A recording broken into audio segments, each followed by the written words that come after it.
movie fans, and welcome back to another episode of the Uncharted Media Podcast. This is episode 126, so we've got to be yin and yang here. We've talked about the negatives last week.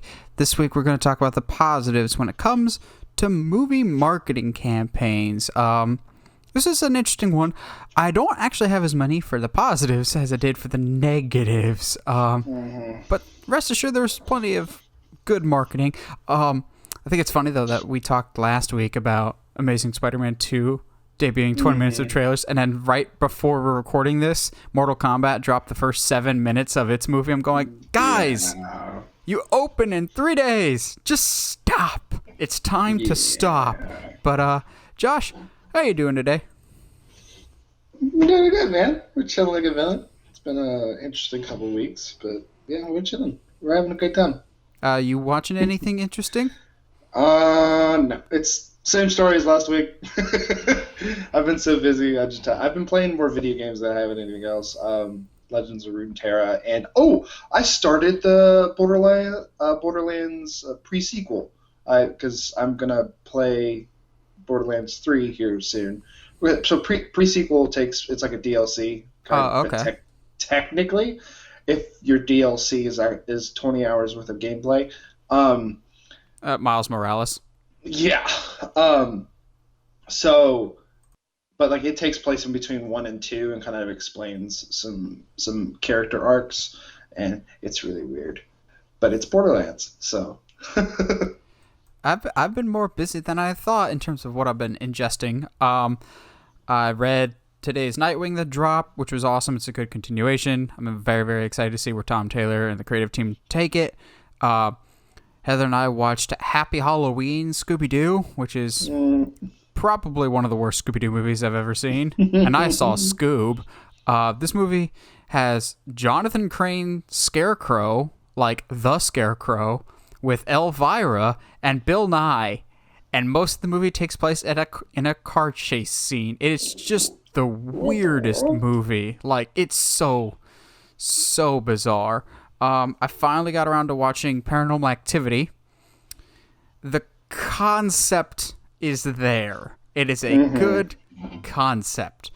How anyone is scared of this movie, though, is beyond me. Because in a horror movie, I get the don't show your monster type of thing, but you've got to at least show reason why we should be afraid. And empty shots of a house is not scary unless you do something with it. Like, they get close a couple times, they're like, oh, there's a shadow walking by the bed. I was like, oh, that's really, really good. It was so boring. We'll talk about this movie later, actually, because I do think it has one of the best marketing campaigns of all time of what they did with it. But as a movie, it wasn't particularly interesting.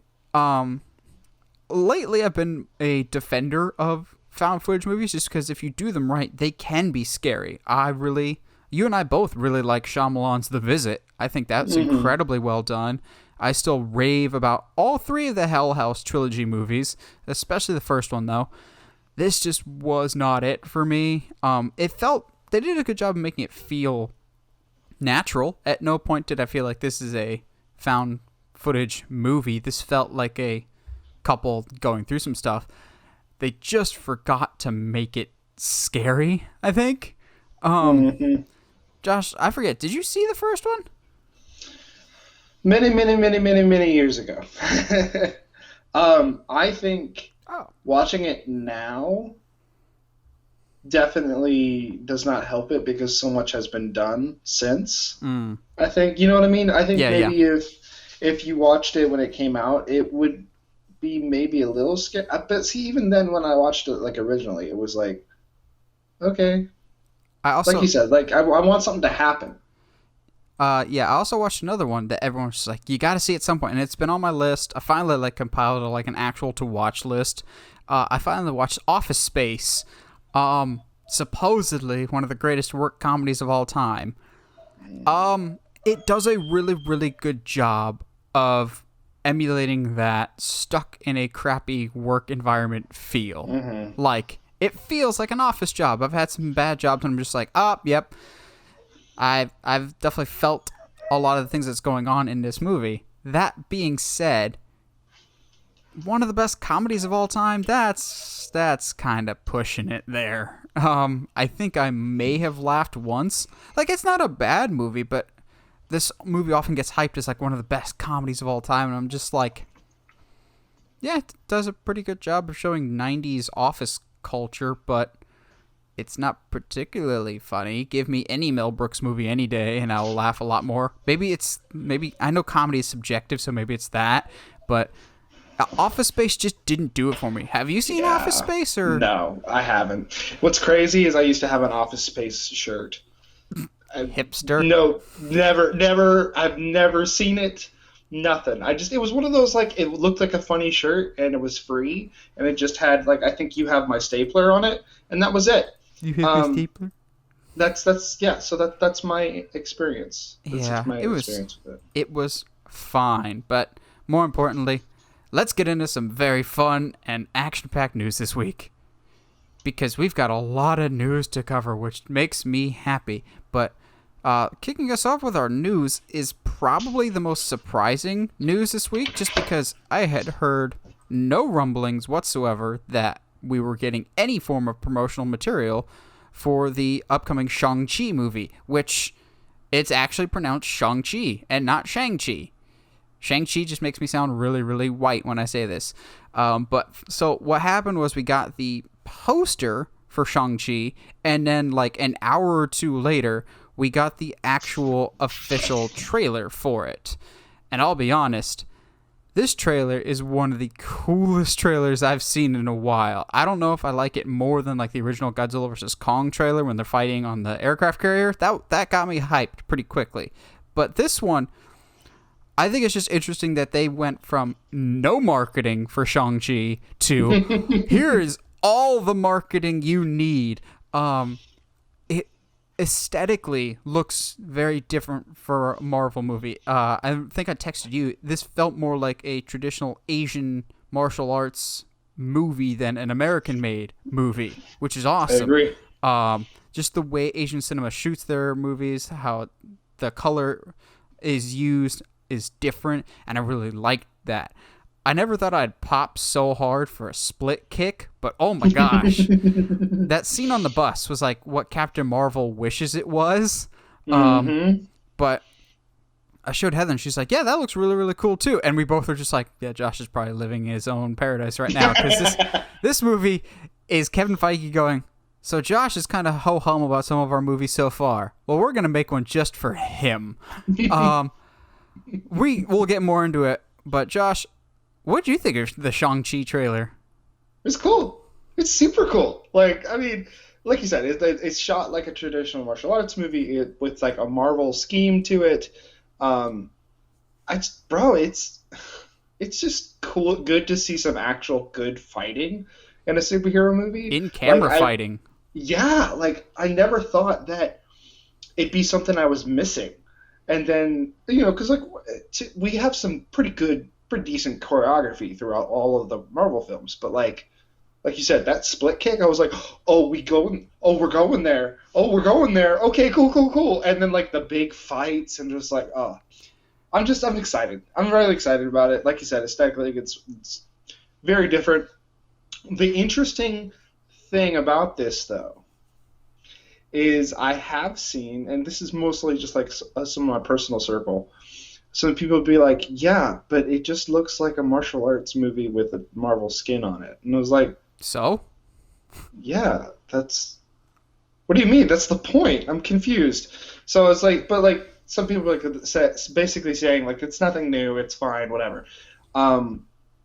Which I'm kind of hoping plays to this movie's strength, because if the movie is as solid as anything what's in the trailer, I think like, bro, the 10 rings. We bring in the 10 rings. We actually doing the Mandarin now. And doing it right this time? Yeah, absolutely. So, here's the thing. I don't know anything about this movie just because it's obviously under embargo. But what I can say is I know someone very close to me that actually has already seen this movie. Oh, but that individual is under embargo, so they will not yeah. divulge anything to me. But they have actually seen this movie. I don't know if it's good or bad, but I think this is the first time that we've ever talked about something that I know someone that has seen it this far out. That's It's kind of interesting. cool. But you and I texted after this that I think this movie's going to be really cool, but also opens the door for something that, believe it or not, has actually been on my wish list for a very long time, Hmm. which is Iron Fist. And some of you will go, well, we had an Iron Fist Netflix show. No, we didn't. That doesn't count. One, because it was bad, and two, Kevin Feige's openly admitted that Netflix isn't canon to the MCU. They butchered Iron Fist. It was one of my dad's favorite characters in the comics growing up, and so I kind of latched onto that. There's a lot of crossover between Spider-Man and Iron Fist. There was that one game. It was like Spider-Man, like Friend or Foe or something, where you can like Hmm. co-op. I played as Iron Fist a lot in that game, so I really like Iron Fist. You and I have talked about. Think this will be Shang Chi, but what if the next one is Shang Chi and the Iron Fist? Just like the first Ant-Man was Let's Ant-Man, go. and then the next one was Ant-Man and the Wasp. Shang-Chi, and then Shang-Chi and the Iron Fist is your next one. And then someone suggested that the end credits for this, or the end credits for the next movie, should be like Rocky 3, where it's just the two of them about to fight each other to see who's the best. And then it just cuts to black. Yes. I'm like, It's either that or like the end credits be like him having a conversation with like I guess like his mentor or something like that, like um trying to like talk about advanced techniques and stuff like that, and he was like, well, I do know there's this one guy that went in to go live in a cave and has gotten powers beyond imagination, blah blah blah. And it was like I just like not even like exclusively say anything, but like give a heavy nod to it, to Iron or Fist. like do what Godzilla vs. Kong is, of just have the symbol of Iron Fist on a wall somewhere, and we say the legend of the fist or something like that. Now, this opens the door. How weird are we getting? Like, are we going to introduce Fing Fang Foom into this? Because if we do, I'm going to have fun with that, because that's one of the best comic book names ever. Yeah. I'm also going to say I really like the costume because it feels unique, but also still familiar to Marvel. It kind of Mhm. looks like a hybrid of what Doctor Strange wears and mixed with the Dorma Milaje. Mhm. Like the material mixed with the colors feels like a perfect amalgamation of the two. However, I don't think this is his final form.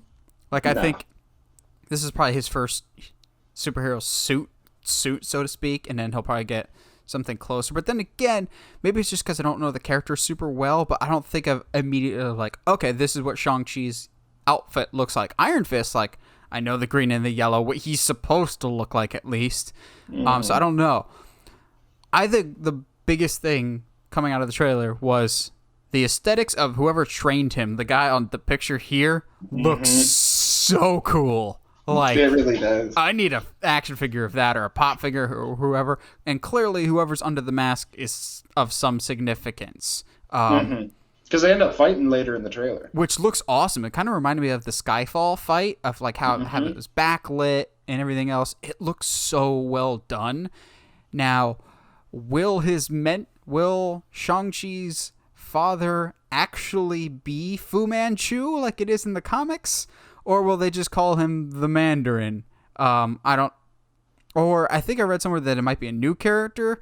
Again, I'm not super familiar with the character of Shang-Chi, but I know he does have some connection to Fu Manchu. Then again, that's a bit of an outdated character, so I don't know. But this basically just made my expectations and hopes for this movie go from basically not a lot, because the production was relatively quiet, to dude, dude, I need to see this. Oh, dude, absolutely. The only reason that I'm hesitant to not say his dad is not the Mandarin is that shot. You know what shot? Oh, Him sitting in a stone throne with the 10 rings on the wall behind him. It was that was so cool. I can't. I'm so down. Like, let's go. Absolutely, yeah, I think it's gonna be a good time. absolutely. Now, like, the hype train just keeps rolling and rolling and rolling for the next Spider-Man.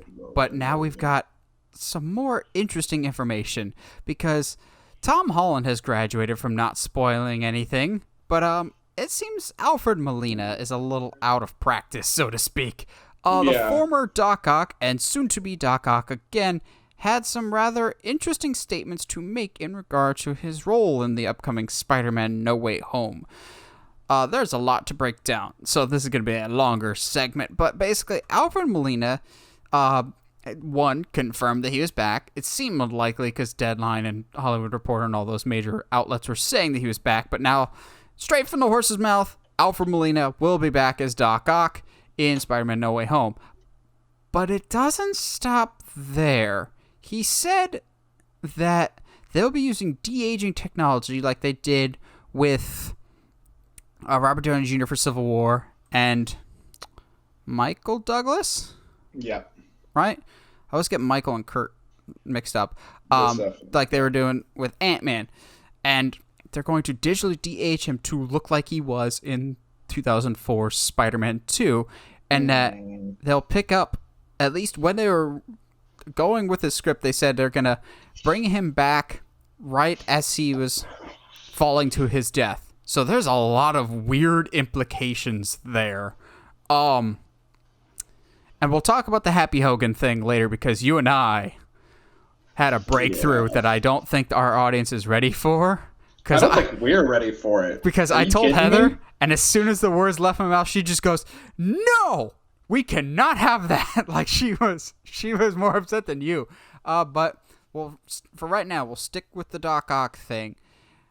Doc Ock picking up immediately when he dies in Spider-Man 2 sounds like a really odd choice. Josh,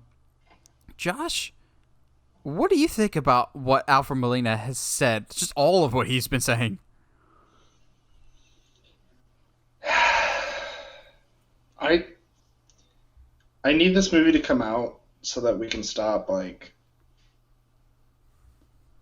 playing around with ideas and stuff, just because nothing that has come out, the more and more information that comes, the less and less excited I am. It feels like there's a lot of red herrings for this. Yeah, because to me, if that's what you're saying, in my mind, if this is a Spider-Verse movie, I don't think he's dying. I think he gets teleported into another dimension for some stupid reason. Maybe, okay. In which case, there's a way to do that, not hard, of the sun thing from Spider-Man 2. Maybe falling into that is a portal to another dimension. Mm-hmm. That wouldn't be too difficult to pull off, I don't think. But I don't think so either. Here's where it gets super weird and confusing to me. This is Alfred Molina saying that he'll be playing the exact same Doc Ock that he did in Spider-Man 2. But on the flip side, when it was announced that Jamie Foxx would be in this movie, he immediately took to Instagram saying, "I'm back, and I won't be blue this time," before Disney got a hold of him and he quickly deleted that post. Well, if he's not blue this time, that kind of implies that he's playing a different version of Electro. Yeah. So who gets to stay their universe selves and who becomes an alternate universe? I feel like with this Spider-Man movie, there's a lot of purpose misinformation going around just to keep secrets, basically, which could be both good or bad. Now, also, I didn't want to make this a full new topic because I questioned the validity of the sources, but it would be interesting to note that supposedly this is the first Spider-Man movie that won't have Avi Arad as producer, which would be a big deal because he's been producing ever since the original Spider-Man trilogy. And fans, a lot of the complaints that you've had about Spider-Man dating back to the Tobey Maguire era, Avi Arad has had some form of a hand in. You didn't like Venom in Spider-Man 3? Blame Arad on that. You didn't like how many villains were in Amazing Spider-Man 2? Blame Arad on that. You don't like how much they rely on Tony Stark for Spider-Man now? Blame Avi Arad on that. Again, I don't know if I believe that or not because it was just a thread on Twitter from an undisclosed source that I don't know if I trust that or not. but it would make a lot of sense because so far the MCU has been incredibly loyal and faithful to their characters like Iron Man, Captain America, and Spider-Man. It just has felt a little off. I still enjoy the movies, Homecoming significantly more than Far From Home, but it does feel like the movies at times are trying to always serve two masters. And I've thought ever since they announced John Watts is directing Fantastic Four that maybe he was doing the best that he could with Spider-Man with the limitations that people above him were putting on. And so Kevin Feige saw that and was like, I want to reward you with something that you can actually have creative freedom with. Yeah. Because there's been some interesting things that have come out about Homecoming of what was supposed to be in the movie versus what was cut. Again, I don't know if I believe the validity of that at times. But if we are now moving past Avi Arad as producer, I think the best days of Spider-Man are ahead if he can just stay in the MCU. If that's the case. Again, I don't know if that's true. This Doc Ock thing. Yeah. And like, you're right though, because like there's so much we don't know. Like, where does Tom Holland's playing Peter Parker stand? Where is he staying in Marvel? Is he going back to Sony? Like, what's the case here? So I think, and it's not even, I think this kind of ties into our 2-week discussion about movie marketing in a way of like, I'm not saying people won't see this movie because of all of the weird Tom Holland question, like, in where he stands playing Spider-Man questions. Like, people are going to see this regardless, right? But at the same time, like, it has the potential to leave a sour taste in people's mouths. Yeah, for sure. So again, I don't know where I stand with this Doc Ock thing. I'm hesitant, but I'm still excited because Alfred Molina is a phenomenal actor. Doc Ock is not just one of my favorite Spider-Man villains. He's one of my favorite villains, period. I've loved Doc Ock ever since I was reading the comics, seeing Spider-Man 2.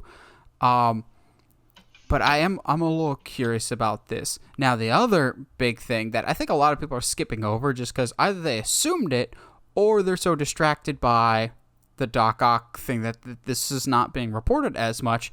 But it seems Jon Faverau will be returning for Spider-Man No Way Home as Happy Hogan again, which, yay, he's everyone's favorite. Now it's time to get sad, because my brain can never turn off and let me enjoy, and my brain just will never let me enjoy things, and it's a curse. But follow this dangerous train of thought that I have. Happy Hogan returning. Cool.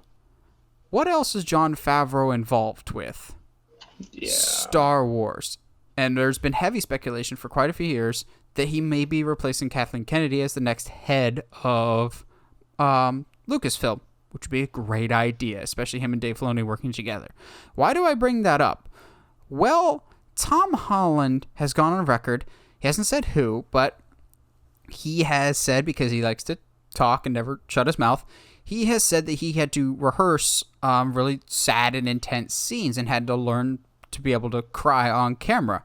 To which I'm going, that sounds a lot like a character death. And now, before you scream into the void, because you're following my train of thought, I wouldn't be surprised if Happy Hogan dies in this Spider-Man. But the more I think about it, the more it logically makes sense. And here's why. 1, Happy Hogan, as a character, has been in the MCU since day 1.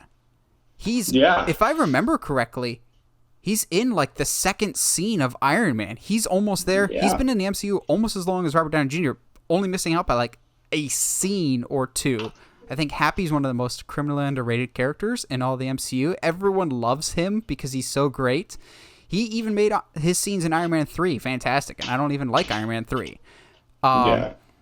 He's been there forever. People have this bond with him. Peter has this bond with him via Tony Stark. You lose Tony, if you lose Happy, you've really lost all your connections to Stark. Now, especially with him being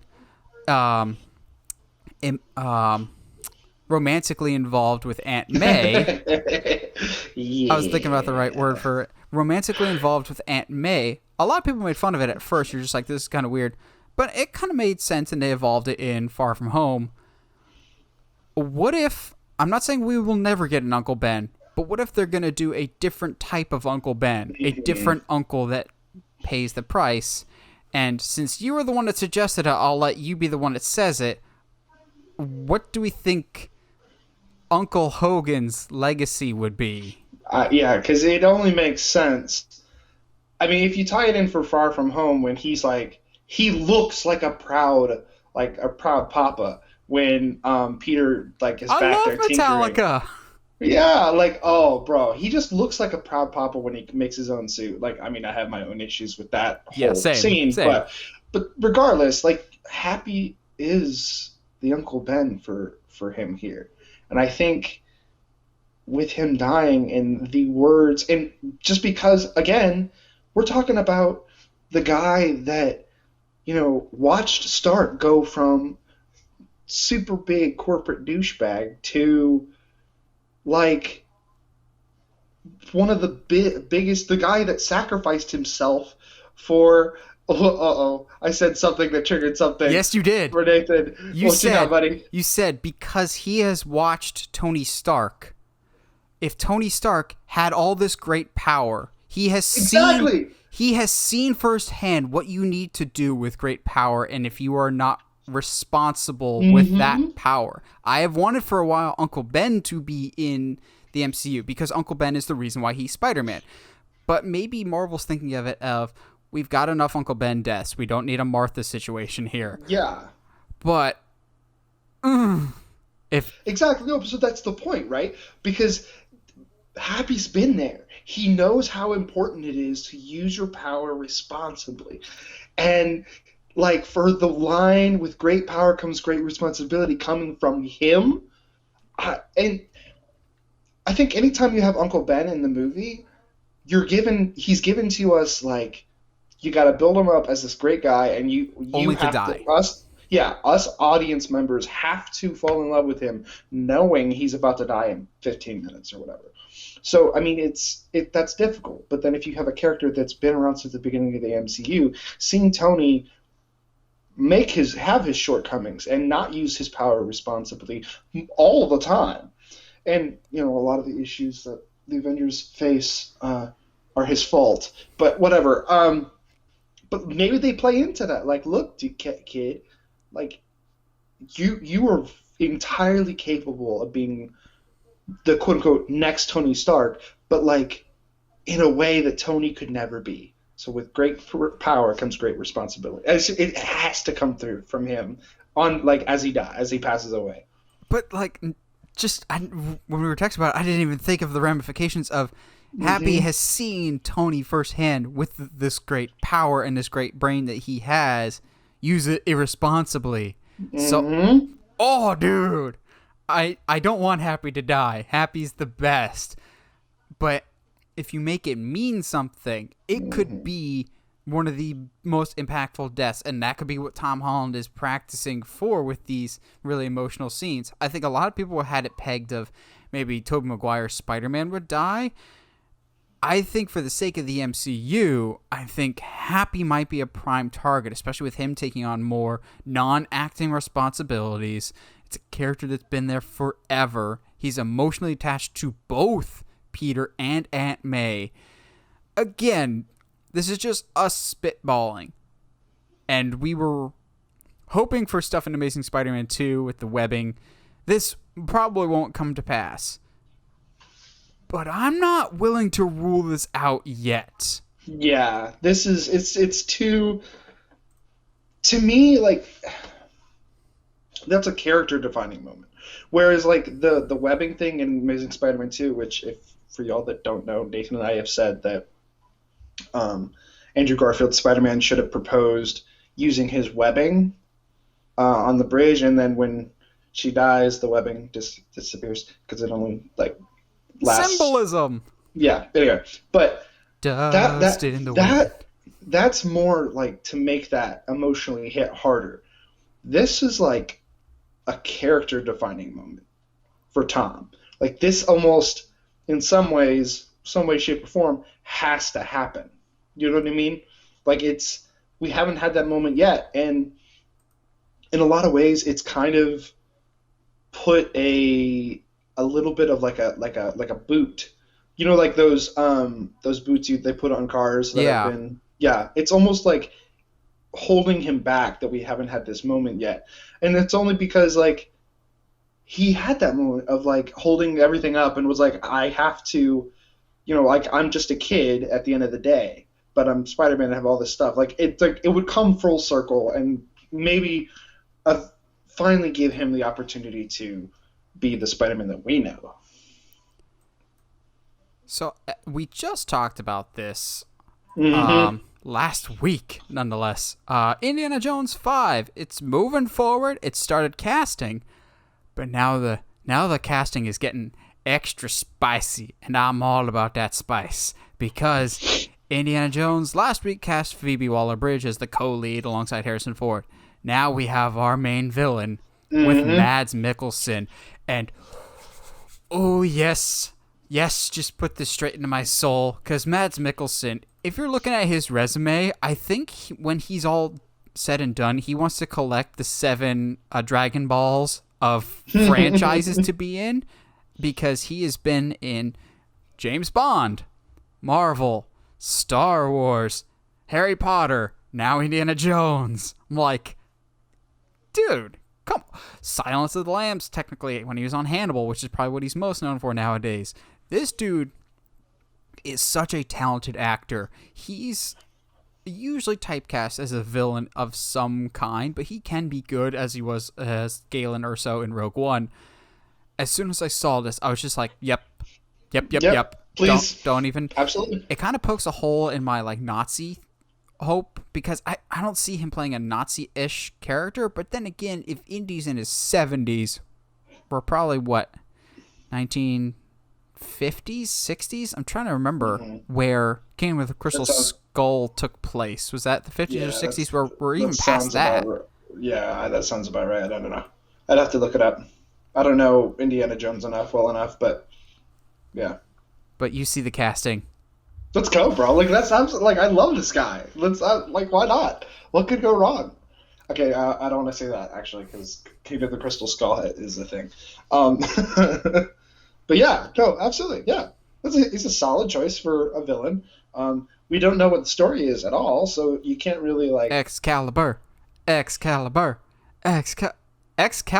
Also, one of our friends in the comment section last week, we said I wanted Pandora's box. Someone let us know that we weren't just talking out of our butts. That has happened. It was the second Lara Croft movie, Cradle of Life.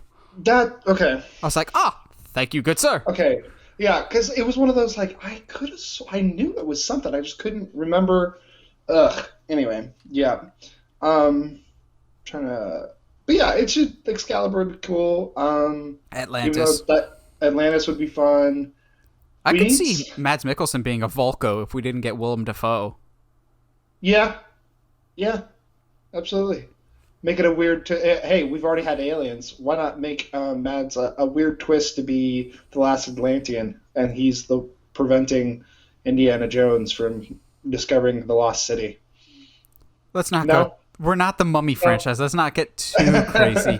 But I think this is great. And James Mangold is a fantastic director who almost always gets the best performances out of his actors.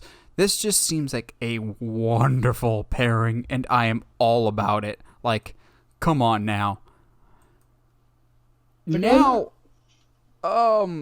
so I know Amazon has a lot of money, but apparently they're thinking about like just being able to feed all of Australia for the next couple years with their filming in it's either Australia or New Zealand. I think it's Australia for their Lord of the Rings series.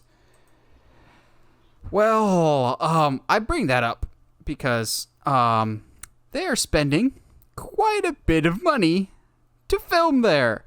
And not just film there, but the budget for this Lord of the Rings series is said to be, for the first season alone, this isn't like the first 5 seasons or whatever. The first season alone of Amazon's Lord of the Rings series is scheduled to be over $450 million in its budget, which I'm just going, are you nuts? Like, I know you have a lot of money, Amazon, and you want to get in the streaming game and prove you're a big boy just like everybody else. That's why you have Invincible, have, I was about to say The Lost Boys, but it's not that, The Boys. And I know you have a lot riding on this, but $500 million for one season, a season of TV. That doesn't even include that doesn't include them getting the rights from the Tolkien estate, which I'm sure also costs them quite a pretty penny.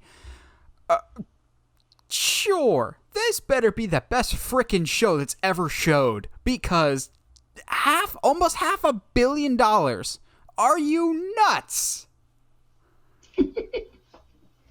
Yeah, is it, have we confirmed on, like, the content? Like, are they really just doing, like, the Fellowship, Two Towers, and Return? Or are they doing the Silmarillion? It's either hundreds or thousands of years before Hobbit. Okay. It's like the first age. Okay. I don't think it's the Silmarillion, but it's set in Middle-earth, obviously. It's very much prequel.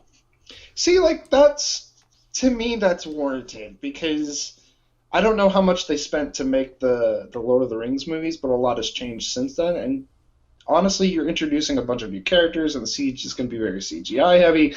As long as it's not as bouncy and weird as the Hobbit films, I think, to me, this is warranted, because that's like, that to me, I see, $450 million. That, to me, that says CGI budget is huge. Not necessarily just, and like locations budget and miniatures and, you know what I mean? That's the thing, is I don't think CGI when I see that. I think of scale. Like, do we need to build an actual Rivendell again, or wherever else? Like, how big are our props and everything else? Like, they had a full-size Rivendell for interior shots and everything else, but then they also had the miniatures that you brought up. I would like them to see miniatures come back. I like physical props. I'm still kind of worried about this show. Like, I know they've got a lot of big creative names in this, but one, not really having any actors that we recognize the names could either be really good or really bad, because we're not going to associate them with something else. Like, Mads Mikkelsen, as much as I like him, I just see Mads Mikkelsen as opposed to, I don't know, a character that really just blends in. But you do kind of need at least one or two names to draw people in. Lord of the Rings is a big enough name by itself. However, there's been some articles and some interviews in the past, just in the early stages of creative development, that have raised some red flags, for me personally at least, of sounding more like they're interested in doing a Game of Thrones-esque show set in the Lord of the Rings world, as opposed to doing an actual Lord of the Rings type show. You're like, well, what's the difference? They're both fantasy series. One is definitely much more explicit in their content. Game of Thrones is targeted for an adult audience. Lord of the Rings never was. It was a kid's book first with The Hobbit, and then a teenage audience for Lord of the Rings. But kids could still read Lord of the Rings. There's also, it wasn't a huge thing like it was with the Narnia books, but there is still quite a bit of religious undertones in all Lord of the Rings, because Tolkien was a religious person, as was Lewis. They were drinking buddies. I don't think Prime will dive into that, and that's such a key aspect of Lord of the Rings, and that's not a thing present in Game of Thrones. Again, they're very, very different. Game of Thrones is good for what it is, for 6 seasons at least.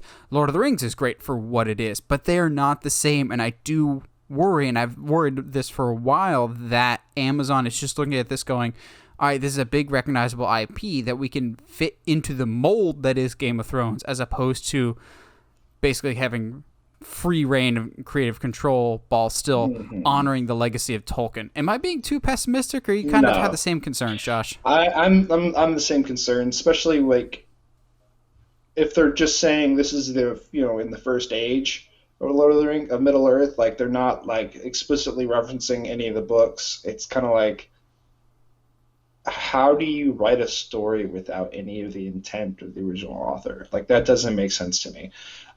Real quick for comparison, Return of the King's budget in total was 94 million. How much was it after inflation, though? I don't know, but I mean it's. Hold on, I'd probably say that's maybe 130, 150 now.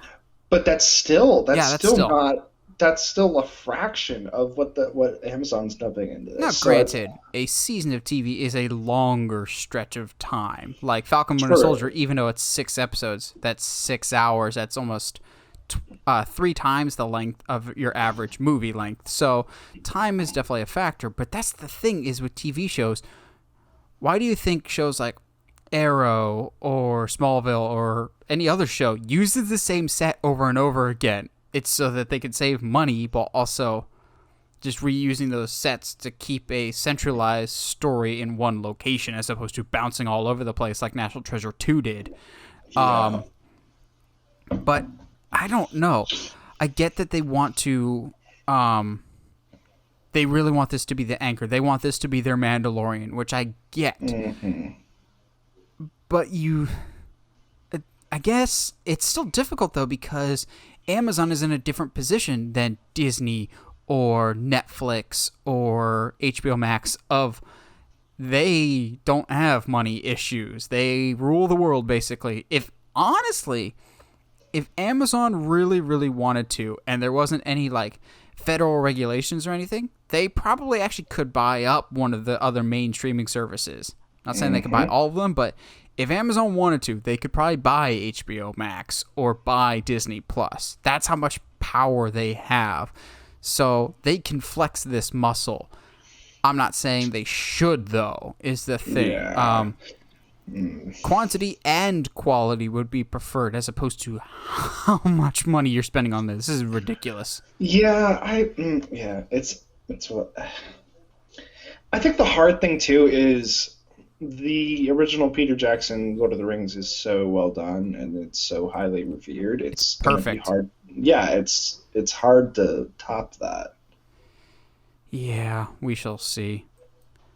Now, one thing that I wasn't excited for, getting excited for, very, very much so, but I'm still a little hesitant because of, stuff that happened with the main person. But that is The Flash, which is now filming. They started filming on Monday. Hallelujah. That means we have not one, but 2 DC movies filming right now with at least like 2 others in post-production with The Suicide Squad and The Batman. Shazam's going to be filming soon-ish. It's just good that we're getting stuff in production again. Now, with the announcement that they're filming, they also released the logo for the movie, and there's actually quite a bit to glean from this information-wise. Not just, hey, look, it looks cool. So it's warranted talking about it here. People will just be like, well, they just revealed the logo and said it's The Flash, which I know some people are just like, what's with DC naming everything just with a The Batman, The Flash, The Suicide Squad? But I'm going, Flash, as almost, at least when I read comics, he's not called Flash, he's called The Flash. So like the here makes sense. Yeah. But looking at this logo, I think it's awesome, but also gives us just enough of a hint of what to expect. And also, I'll be honest, kind of makes me think we're going to get something that I didn't think we'd be getting this soon. But I'll dive into that in just a second. Josh, you see that The Flash is going into production, and you see the logo. Thoughts? Yeah. Like, let's go. Finally. Like, I think you and I are the same thought process of like just come on, stop with all the speculation and give us something to bite into. Or choke but into. yeah, Nope. or Oh, choke into. nope, that's just the main actor. Anyway, but I like the logo. I mean, it's got an interesting amount of yellow for someone who, when he runs, has blue streaks. That's interesting. Hmm. Hmm. You don't know how excited I got with how much yellow is in this, because I genuinely still, to this day, do not get Zack Snyder's decision to make his streaks blue instead. I'm like, you're just making it different just to be different, because in speed terminology with the Speed Force, blue is like the fastest. That means he can't get any faster than this. So, like, starting a very new Flash off with blue is basically like saying, well, he can't get any faster than this, he can't get any better than this. But also, when I think of Flash running, I don't think blue trails. I think yellow trails. So seeing the yellow lightning bolts, I'm just like, oh, thank God. Like, this is a close-up of the Flash suit that we've seen in concept art that we've got here that they released at Fandom last year. I don't know if we're doing a Fandom this year. If we do, I actually kind of expect some reveals this year. I'm digging the suit. I think I'll like it a lot more than the Snyder suit, which is still... I've gone on record saying I think the Flash suit in Justice League is single-handedly one of the worst comic book costumes I've ever seen. Not comic book costumes. It's one of my least favorite comic book costumes I've ever seen. I hate it so much. I think it goes against everything that works for the Flash in terms of, I think Snyder loves Injustice, which is cool, but he went too hard in the Injustice armor type, because even in the Injustice games, he's got like shoulder and elbow pads, not full body armor. Yeah. But tell me the actual lettering of this movie doesn't look oddly familiar to a Flashpoint text. It looks like the exact same font with like the yellow trim. The lettering looks almost identical to Flashpoint, which is the story that this is supposedly heavily based on. Now, here's where your boy is going to read way too much into this. We know that the suit that he wears in this, the good Flash suit this time, will be given to him by Ben Affleck's Batman. Kind of like Tony Stark giving Peter the spider suit. This emblem makes me think we're going to get something that I didn't think we'd ever get, and if we did, it would be further down the road. I think his suit's going to come out of the Flash ring in this movie. That middle piece and the way they had it extremely close up, like the fact that they started from the side and then rotated to the front, looked a little like a close-up of a ring, of a Flash ring. I think his suit's going to come out of the Flash ring at least, if not the beginning when he gets the suit, at some point. I think we're going to get the Flash ring in this movie. No, they wouldn't. They wouldn't. Dude, we're getting Starro later this year. I guess anything's possible then. Yeah. I think my issue here is more if I don't want Batman to give it to him.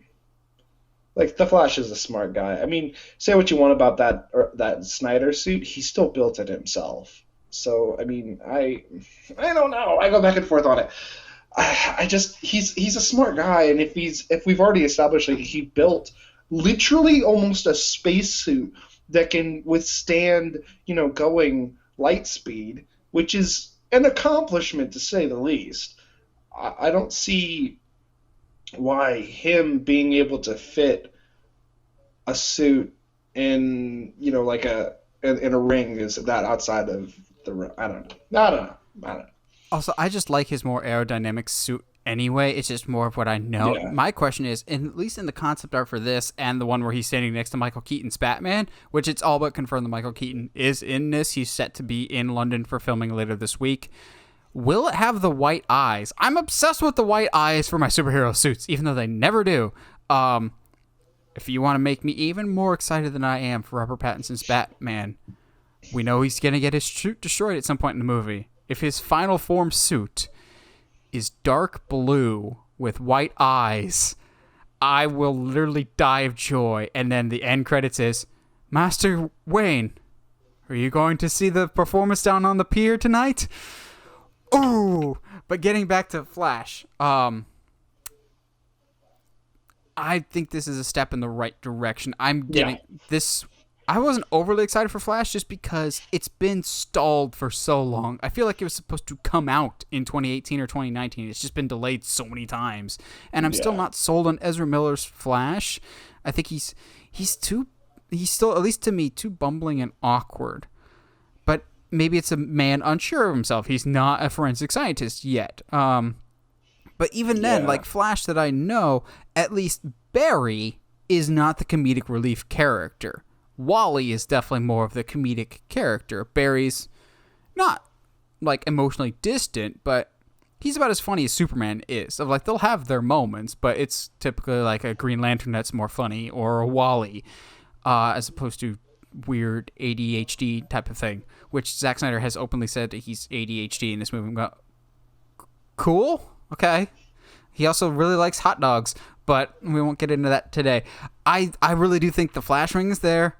I think it's cool that this text bears more than a little resemblance to the Flashpoint text from the original comic.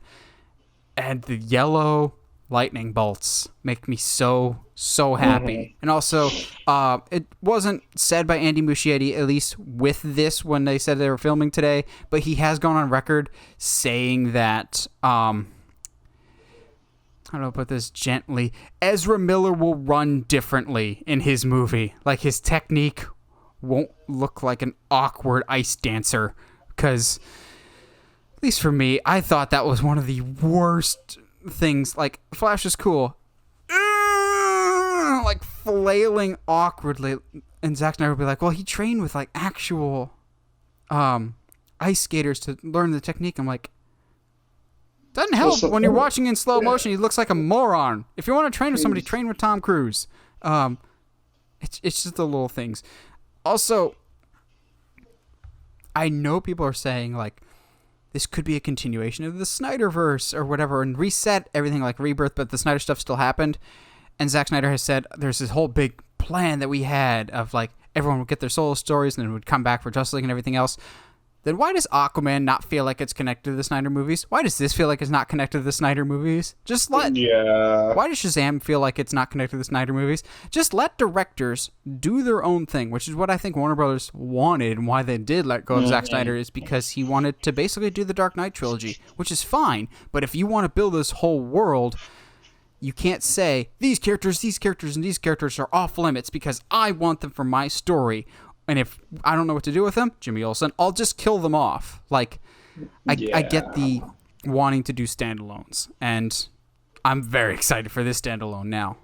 Yeah, I mean, and anytime that a studio can actually put some good creative material in the hands of a good director and be like, yeah, so tell the story, and not have to be like, so this director did this and this, so you're going to have to acknowledge this.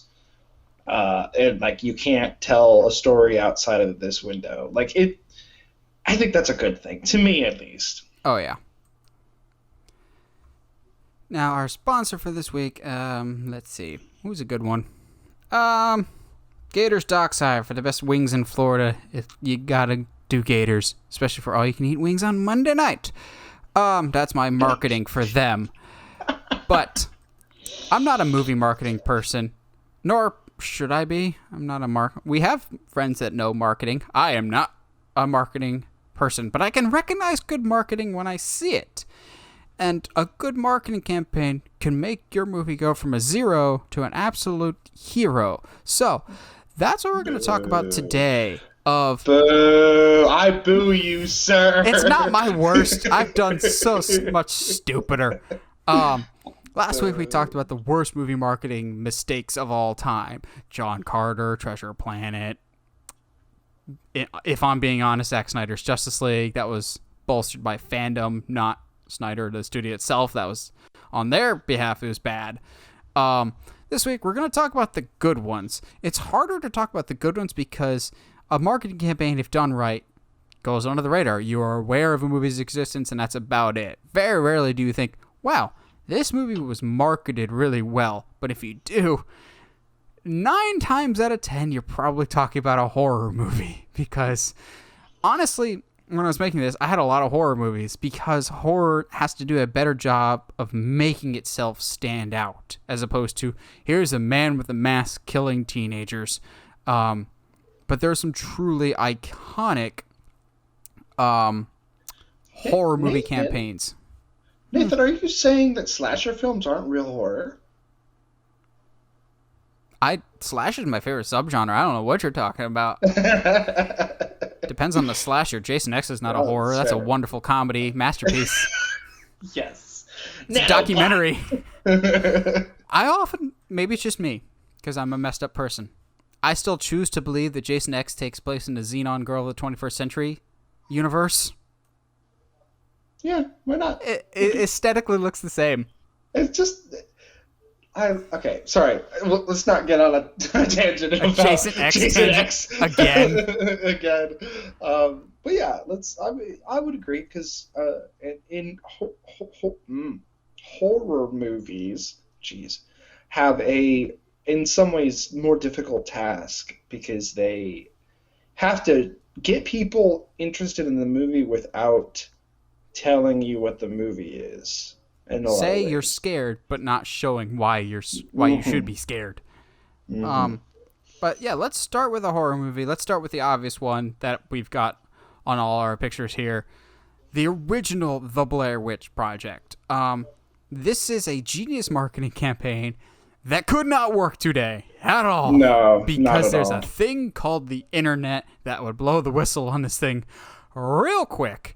But what The Blair Witch did, as I'm sure all of our audience knows by now, Blair Witch is a found footage movie. One of the first really major commercially successful found footage movies. It was made for like $50,000 and made like $200 million. But what they did for this movie was put a whole bunch of like missing posters out as promotional material. They didn't advertise it as a movie. They advertised it as a documentary. And so normally when a movie comes out, you have your actors or your director or whoever else do the press tour. The thing Bruce Willis hates more than any other actor. They show up on like, I was supposed to say Regis and Kelly, but like Kelly and Ryan, I think is who it is now. Yeah, Regis and Kelly hasn't been around in a long time. But like they'll show up on Kimmel, they'll show up on Fallon, type of stuff like that.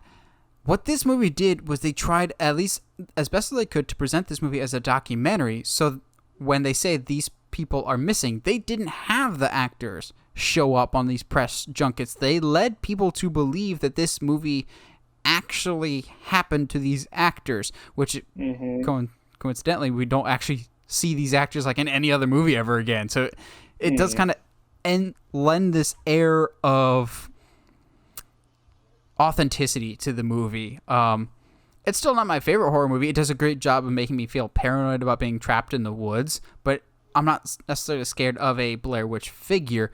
But make no mistake, this marketing campaign was effective. It made this movie so much more money than it would have if it didn't.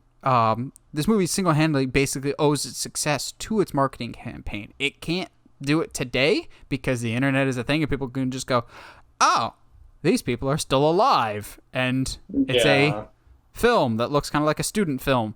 But back then, when we're still kind of learning what the internet is, it was almost like a creepypasta before creepypastas were a thing, really. True. Yeah, no, I agree. It definitely played to its strengths and tried to do something in a unique way. Kind of like how, and I'll kind of transition here, how Cloverfield was one of those first kind of movies to really start to lean in hard onto social media and using that to its advantage as well. Because it kind of did try to do something a little similar, which is funny that we go from found footage film to found footage film.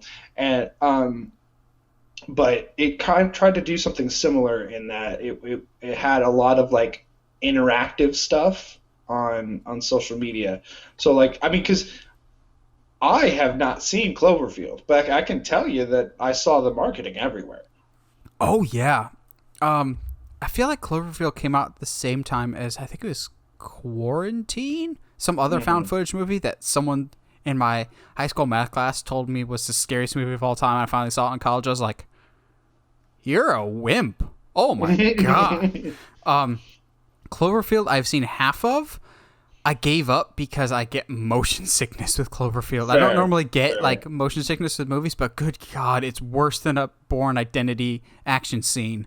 But yeah, I remember the Cloverfield one too. That was everywhere, but also it kind of had a hint of Godzilla 98 or 99, which that should be an honorable mention here. The movie is not great, but it has undeniably one of the best campaigns of all time. Of none of the trailers showed what Godzilla looked like, which is why I had a really decent opening weekend box office, because everyone expected it to look like Godzilla, not an iguanodon. But for that Godzilla movie, they would say his foot is as big as this billboard, or his head is as big as this bus, type of thing. Like, they would describe what the thing looked like, but not show it in the trailers, which is a genius tactic. Also, I don't think I have it here. I don't, but Godzilla 2014 also had a really good marketing campaign of keeping Godzilla quiet. However, then that also kind of backfired on them when they killed off Bryan Cranston, because Bryan Cranston was such a heavy part of the marketing campaign. Yes. But yeah, Cloverfield, I remember that marketing campaign. That was everywhere. And I think that ultimately, because of that marketing campaign, led Cloverfield to being a franchise with some really good highs with 10 Cloverfield Lane and some really, really low lows with the Cloverfield Paradox. And its fate is uncertain. I think I heard somewhere we're getting a fourth one, but I don't remember now. It's confusing. But yeah, that Cloverfield one, I remember the marketing for that well. And if you remember the marketing, that theoretically, that should be a good sign. Yeah, theoretically.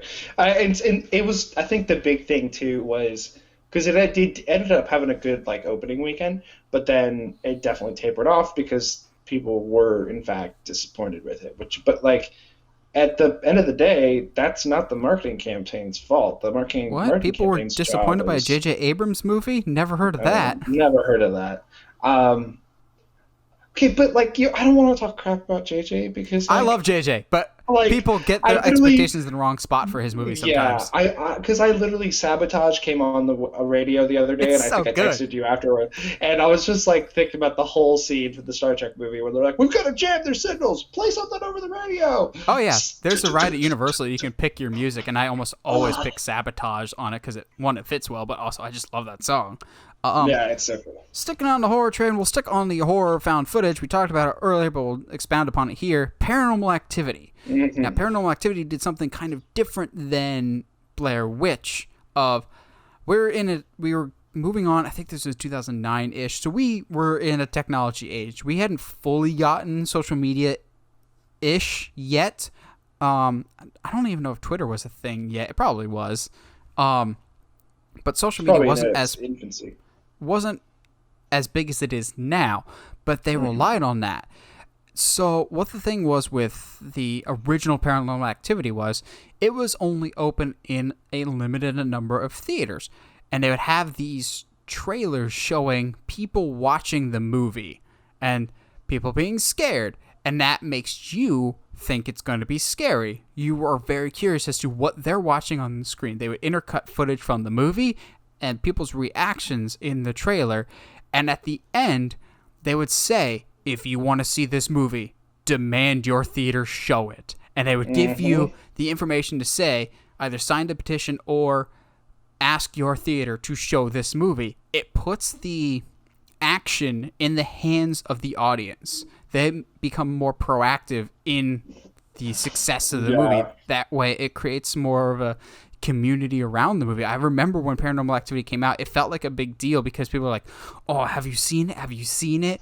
And I only recently saw it, as I said, but I remember the hype because it was almost this like, it almost felt like a really well kept secret of like, oh, wait, you've seen it? You've seen it? How was it? What was it like? Because everyone was so enamored with that trailer, but also the concept of, oh, they don't want us to see this movie, whoever they is. We've got to demand that people are showing it. I'm like, that is a genius marketing campaign. And that was the best the franchise ever got, really. Yep. I mean, I try to put because I have a couple that are like really far back, time wise, but like I try to put myself in the hands, the shoes of the audience at the time. Like found footage had kind of been done to death in certain ways, Mm-hmm. but at that point, and so Paranormal Activity, even outside of the marketing campaign, the movie itself is trying to do something new and fresh with that genre and kind of try to put it on its head a little bit. But like it's such a smart. I mean, while you and I are not big fans, I can imagine having my only like scary experience being like a haunted house that you'd go to on the Halloween in Halloween season, and then seeing this and being terrified because the fear of something maybe being there was so strong as opposed to there actually being something there. I don't know. Maybe I'm defending it for no reason, but I think yeah, the marketing campaign is what got people to go see it. And like Oh it yeah. puts everything in the audience's hands, which is something I don't think you could do these days. I don't think so. Like I thought about putting Endgame, but it wasn't so much the marketing campaign. It was everyone needed to see this. They could literally just show a trailer of Tony Stark farting for a minute, and people would still see it. But like you're right. There was this call to action that I don't know could really be replicated today unless there was like a really really viral trailer basically saying the man doesn't want you to see this movie. Yeah. Another one that I think I'm not the biggest fan of the movie, but I remember seeing everywhere, but also like Blair Witch, part of the marketing was blurring the lines between what is real and what is for this movie, except it wasn't a horror, it was a comedy. Borat has one of the greatest marketing Yes. campaigns ever. The movie's not my cup of tea when it comes to comedy, but you can't deny that the marketing for this movie was just genius because for a while there, and still almost to the detriment of the poor guy's career, when you think Sacha Baron Cohen, you think Borat. He was like a wrestler. He lived and breathed the gimmick while Borat was coming out. For the months leading up to it, you just saw this dude and you're like, I don't know if this is a comedy or a documentary with a really bizarre Tommy Wiseau type host. And he lived that. And still to this day, when people say Sacha Baron Cohen, they almost kind of assume that it's Borat, even though he's a criminally underrated actor. Like, he's phenomenal in Trial of Chicago 7. I think he's actually one of the better performances in Les Mis. I'm still kind of pissed he didn't play Freddie Mercury instead of Rami Malek, who was fine, but I think I think Sacha Baron Cohen would have been an even better Freddie Mercury. But I just remember all the marketing for Borat was just, look how ridiculous and out there this movie is. And yes it is. Yes, it was. It is all that and more. But it made you kind of question, is this a movie? Is this a Comedy Central sketch gone wrong? What is this? And that curiosity is really what fueled it more than anything else, which was so different but creative at the same time. Like, it may not be your cup of tea to be as extreme as it was, but you got to give credit where credit's due of how creative and out of the box it was in terms of how we advertise this movie. Yeah, no, I agree. And I think doing out of the box kind of things that, whether or not like directly influences people to go see it, I think is also prevalent in all the stuff that, and I'm not going to use the word marketing because I don't know if it was on purpose from a marketing perspective or not, but all the stuff that led up to the release of Psycho. Yes, there it is. Yep, I have that. With Hitchcock basically being like, look, dude, nobody can get in the theater after it started. So we automatically creating lines, and he like literally not really telling anybody what the movie was about. Like, nobody would see it now these days. But like he like instantly created lines. He instantly created buzz because A, it's Hitchcock. B, people are like, well, I can't. What do you mean I can't go in there even though I'm like a minute late? Can we enforce that rule now? No. I would love that rule if that was enforced now, because I don't have a greater pet peeve when it comes to movie theater going than people that show up late. Like, dude, you have 15 minutes of previews and you still are late?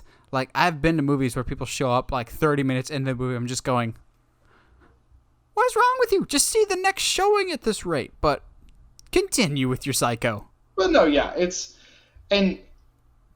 easy to be like, man, that's super smart marketing. Like, that really instantly creates piques interest.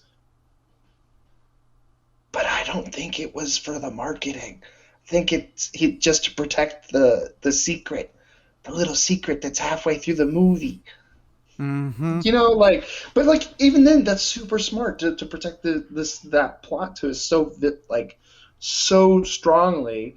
Because to be fair, I hadn't seen Psycho until I saw it in high school, I think. I want to say I saw it maybe 2 or 3 years ago. Oh, wow. Yeah, so quote unquote fairly recently. But even then, I didn't know that the Psycho story that I know is only half the movie. I didn't know that there was a whole other half of the film after the iconic scene. Yep. So it's like, what? Even to this day, people are weirdly respecting Hitchcock's desire to have mystery around the movie. But that's the thing, is the shower scene is iconic now, but we kind of think of it maybe being later in the movie, because at the time Janet Leigh was the Scarlett Johansson of her day. She was a huge name. She would later go on to have a child that is the single greatest scream queen of all time in Jamie Lee Curtis. I still think that's a fantastic connection.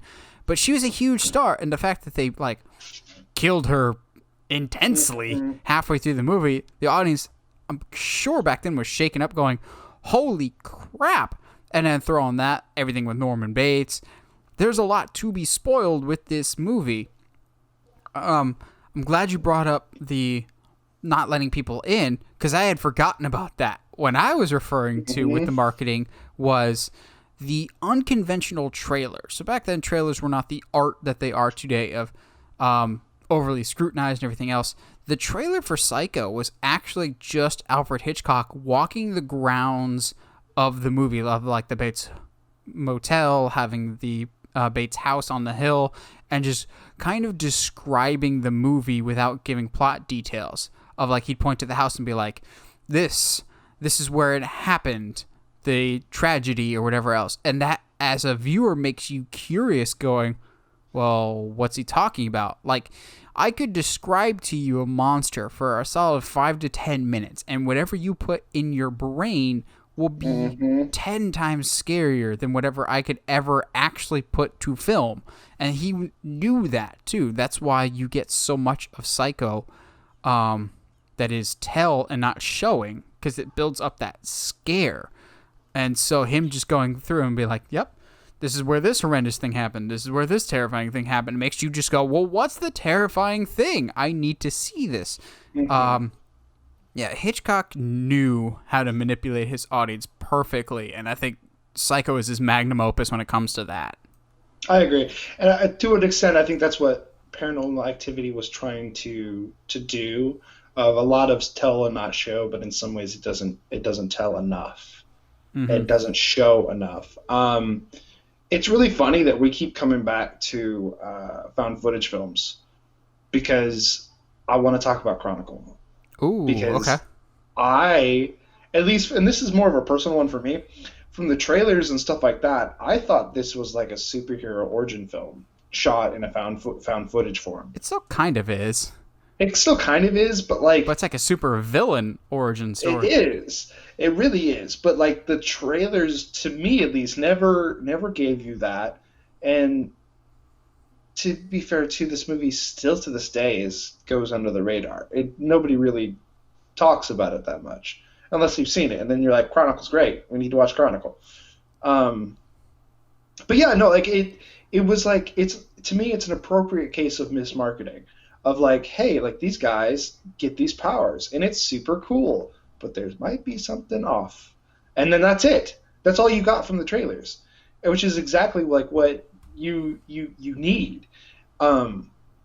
because then when when what I forget his name, Dane but DeHaan. yeah, when he goes full apex predator, and you're like, oh no, oh no, this is turning into an actual horror movie. Um, like yeah, absolutely, Chronicle to me is what Brightburn wishes it could be.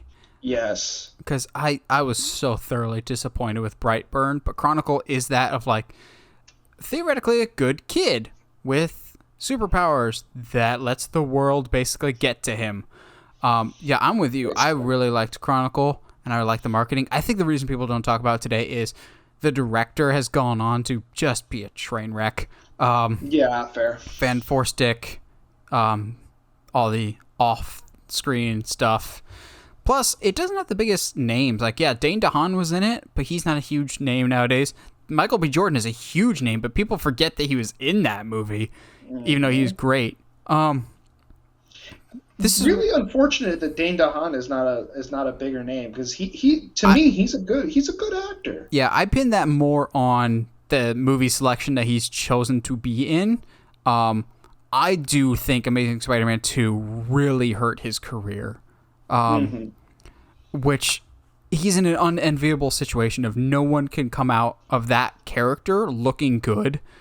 It's just how No. they did Goblin was bad. It was an unnecessary character. There's a lot of reasons, but also he followed, not directly followed up, but a few years later he did A Cure for Wellness by Gore Verbinski, which also God.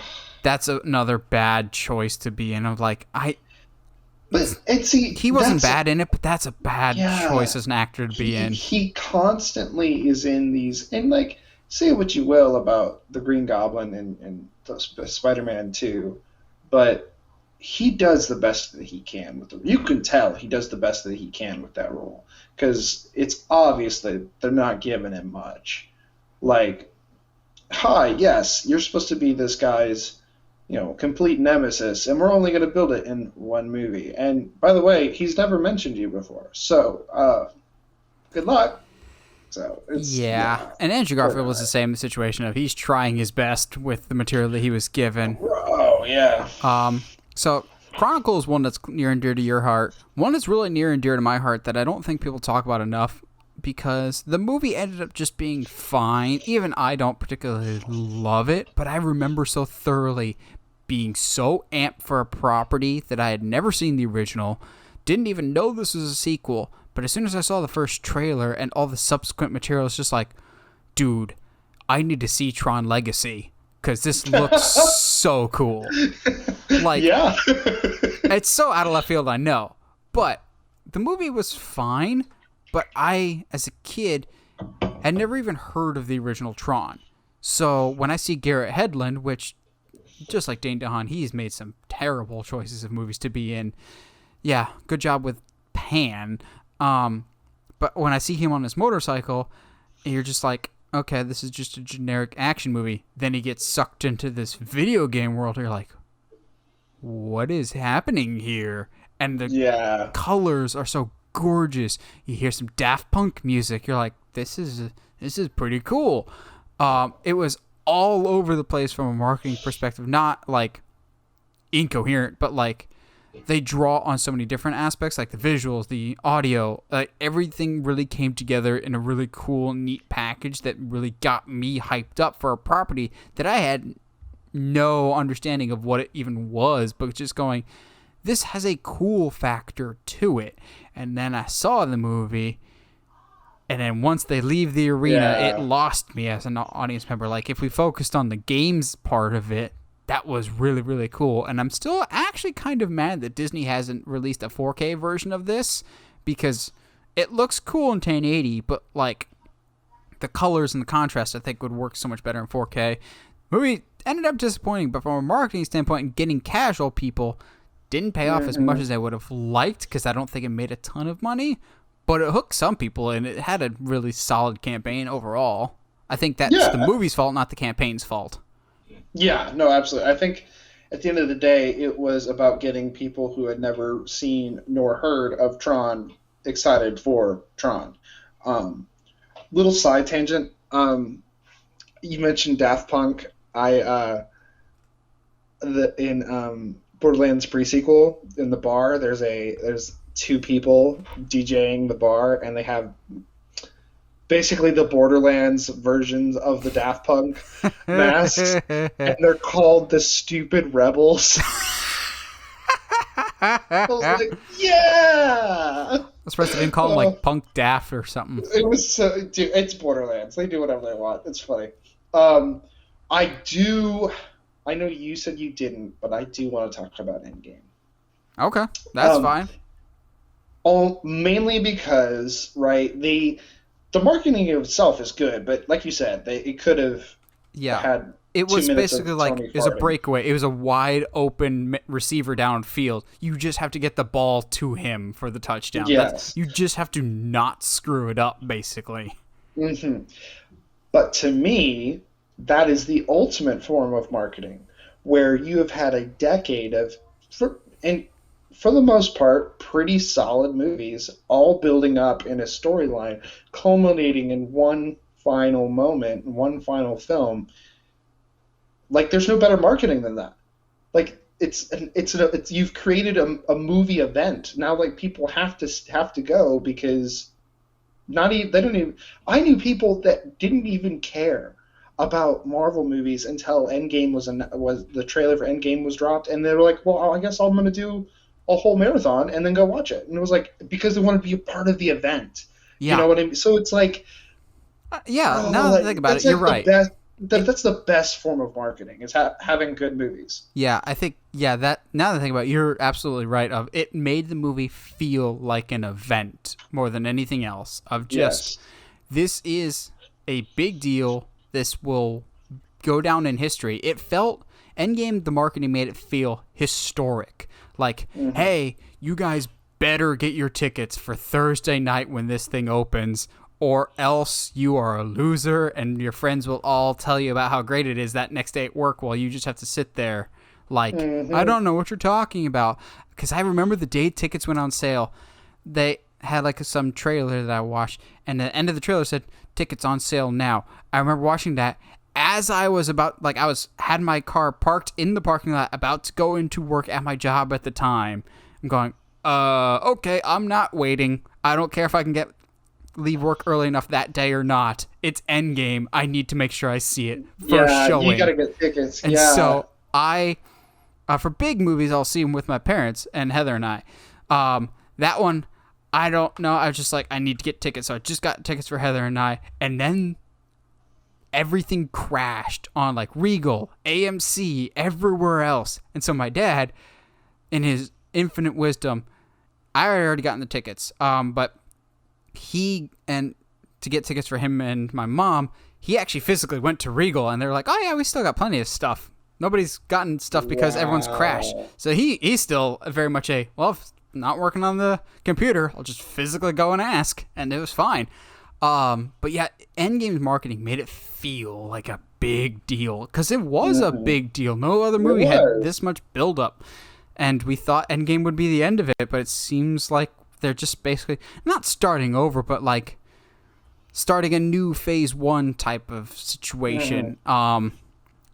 You talked about it feeling like an event. I couldn't decide between these two movies because they're so similar in their excitement and marketing, so I just lumped them together with The Force Awakens and The Phantom Menace. Because honestly, I think Phantom Menace had the better marketing campaign because that was everywhere. Here's a trip down memory lane.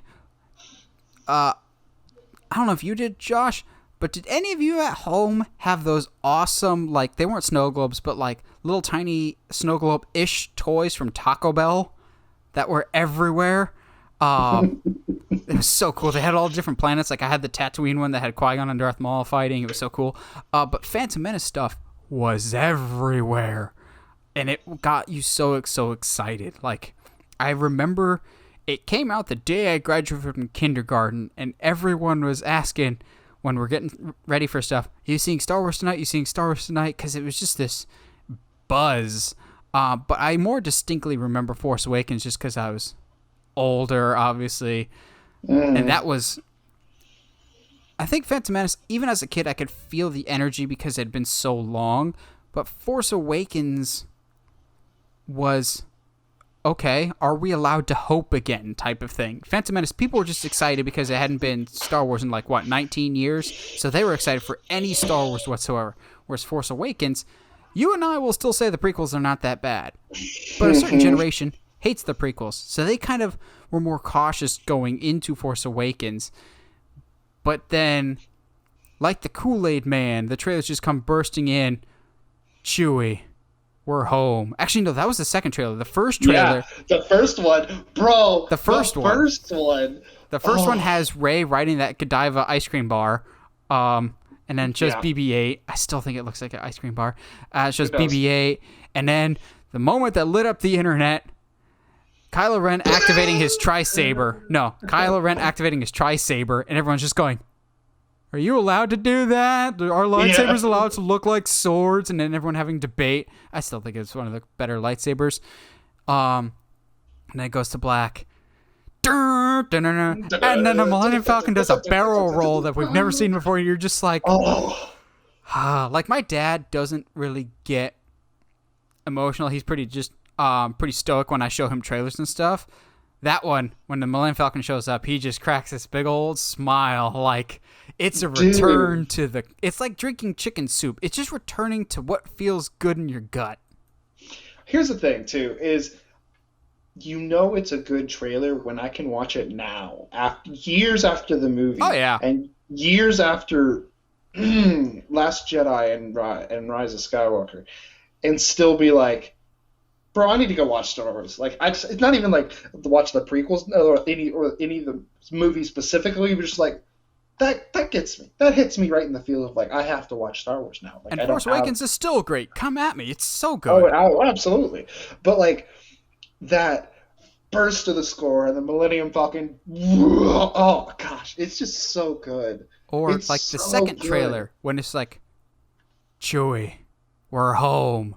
Or what was it? The final trailer that we get the classic Princess Leia theme, doo doo, and then it's like it's true, all of it, doo doo doo, and you get Poe flying through the explosion from a crashed TIE fighter, just like this is Star Wars. And I remember coming out of Force Awakens, as soon as the credits rolled, everyone just stands up and cheers and just like it's back before we ruin it. But actually my biggest memory from when I saw Force Awakens opening night was everyone's all cheering and celebrating. Some guy in the front row stands up, faces everyone in the crowd and goes, all right, we all liked it.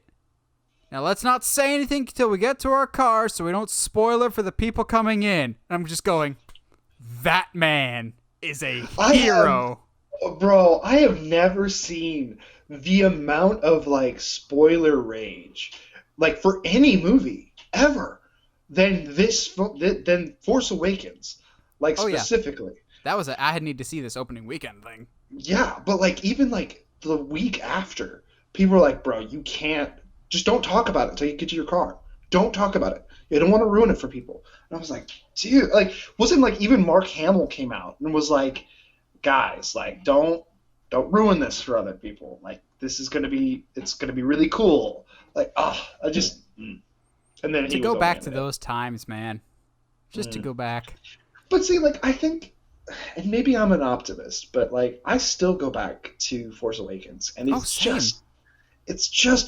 it honestly might be my favorite of like the Star Wars. All Star Wars, or it might. I mean, if at the very least top 3. I think it's just so good. It might be up there. I know it's probably top 3 for Heather. I still think Empire Strikes Back is my favorite. Mm-hmm. No, not Empire. A New Hope is my favorite. Then Empire. Then maybe this. Yeah. And then Return of the Jedi. Yeah, this is really good. People crap on it way too much because it's just like, it's just A New Hope. You do realize story elements are allowed to follow similar themes. It's like George Lucas himself said, it's like poetry. It's supposed to rhyme. It's cyclical. It's gonna come back. I miss the hype of stuff. I'm looking forward to movies coming back just so we can get hyped for stuff again. Yeah, just getting excited. Oh, Phantom Menace wasn't basically A New Hope, but yeah, whatever. And that's why it didn't get received as well. That and it doesn't have a protagonist. What? What do you mean? Anyway, yeah, it's got 5. I got 3 more. How many you got? 18.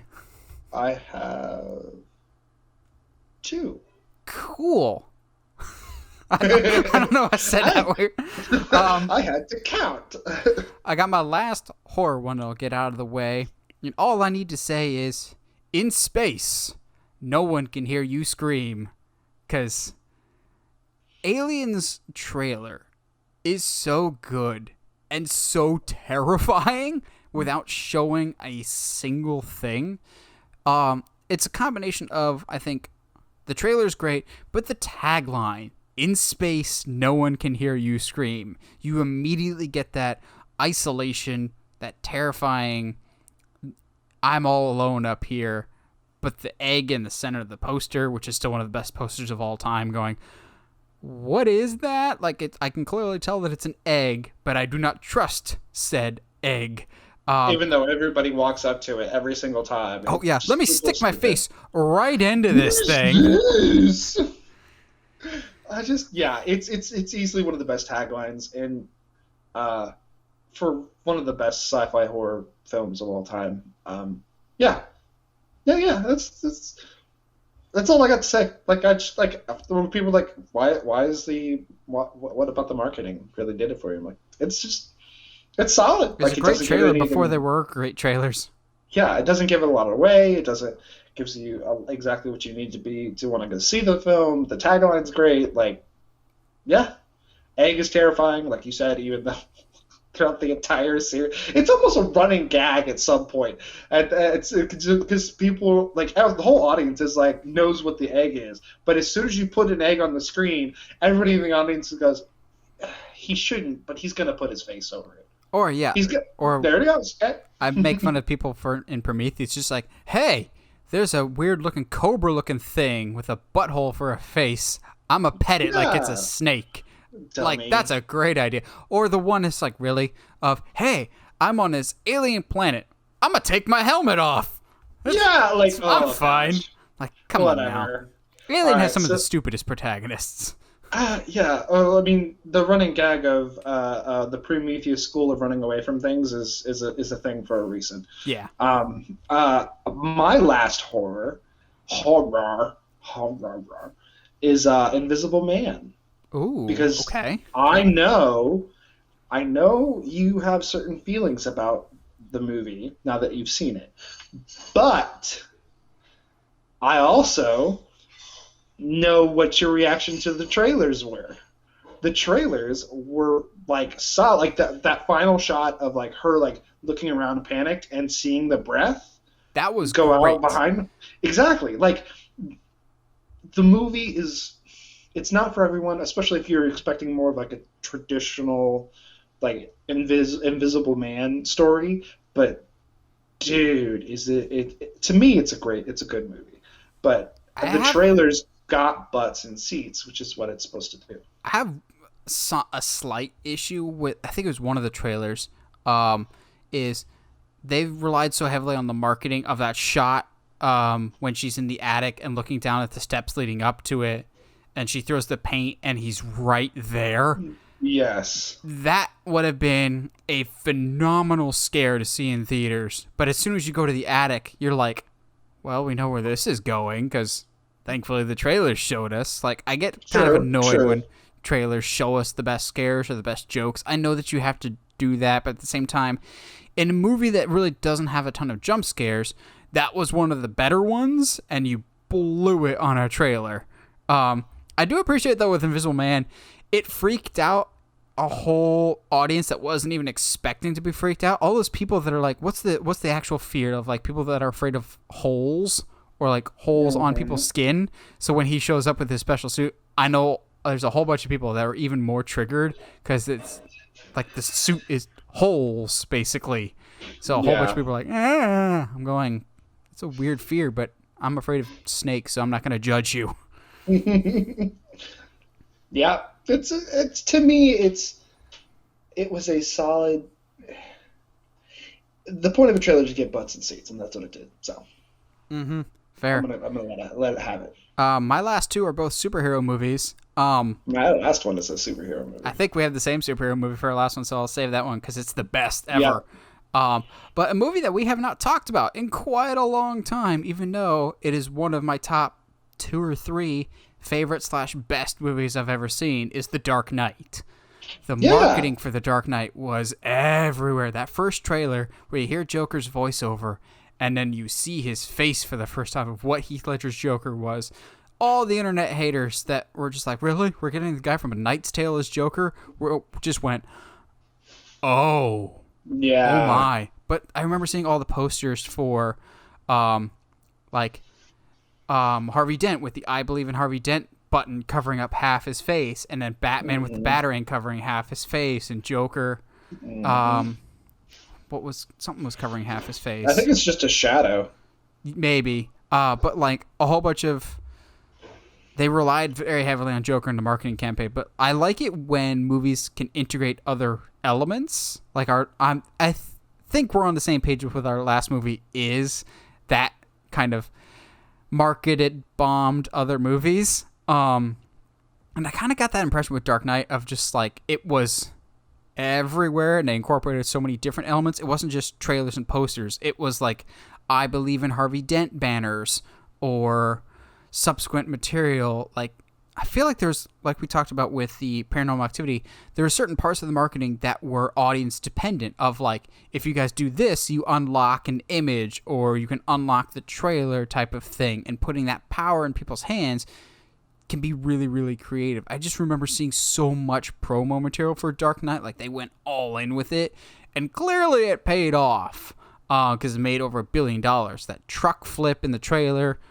excellent and well done.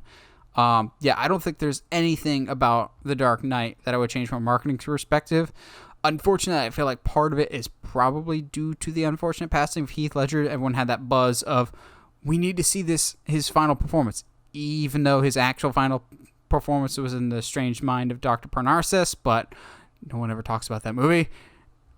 Dark Knight just had a masterful marketing campaign, and even though you don't like it, I think Dark Knight Rises also had a really solid campaign of, it was everywhere. Yeah, it's the marketing campaign of Rises got my butt in the seat, got me to watch it. I saw it like 4 or 5 times in theaters. Yeah, I saw it twice, just to confirm my feelings. And yeah. Now, are we on the same page with our last one? I think we are. It's a former Green Lantern, isn't it? Yeah, it is. The Green Lantern movie has some of the best marketing campaigns. No! No! And I'm still going to say what I said about the original Green Lantern. In Brightest Day and Blackest Night, this film was certainly not all right.